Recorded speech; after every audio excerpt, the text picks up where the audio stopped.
Oh, I'm so excited for him. Yeah, me too. 我第一次見趙增熹企起身拍手。係啊，我覺得佢忍唔住啊！即係問題係你日後你仲有咩？我而家好期待佢，你仲有咩伏啲？我覺得你嘅吉他真係救咗你啊！呢一首歌咧，其實我開頭睇嘅時候諗話大劑啊！呢一首歌冇乜起跌㗎嘛，係咪？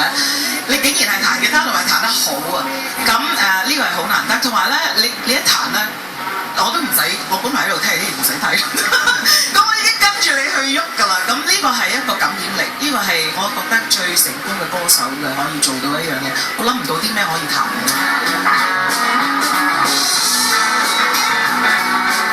我自己做嘅評判咧，我未試過，因為佢攞支樂器上嚟加分咁滯。咁你係第一個，你攞住支吉他上嚟，你係真係一個可以話一個吉他手。我唯一個，因為我聽咗你幾集啦，咁我覺得你唱英文你可以好放，咁你要諗辦法將呢種放咧，就喺國語同埋廣東歌入邊都要做得翻出嚟先得。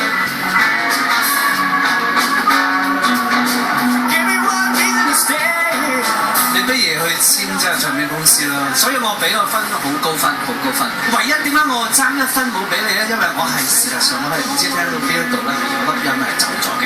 You better make me change my mind。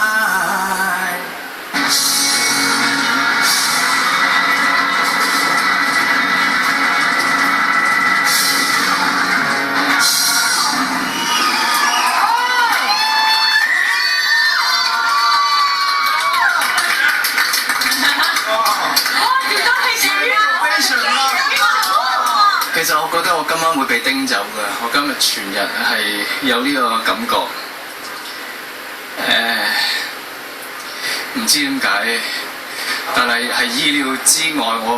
因為我今日個目的就係若然我會有俾人叮走咁嘅機會，我不如今日就真係 enjoy 自己，做我真係自己好中意做嘅事，就係彈吉他同埋唱歌。因為我好多英雄 Jimi Hendrix、Stevie Ray Vaughan、Eric Clapton， 佢哋全部都係揸住吉他彈 solo 唱歌，我真係好想做到呢件事。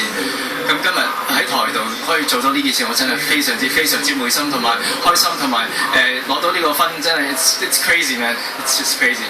之前我同自己講嗱，今晚最後一次彈吉他㗎啦，但係經過頭先聽到啲評語，唔知我可能如果有機會嘅話，可能再攞我老婆出嚟。我諗因為始終英文係我個母語，咁就係 natural 啲嘅俾我。中文歌真係要落多啲苦功，花多啲時間去練習，同埋要了解嗰首歌。之後我諗我都唔會再唱太多英文歌啦，因為5集以嚟我已經唱咗3首英文歌，我諗之後我會盡量揀多啲廣東話或者國語歌。姚兵啊，我諗你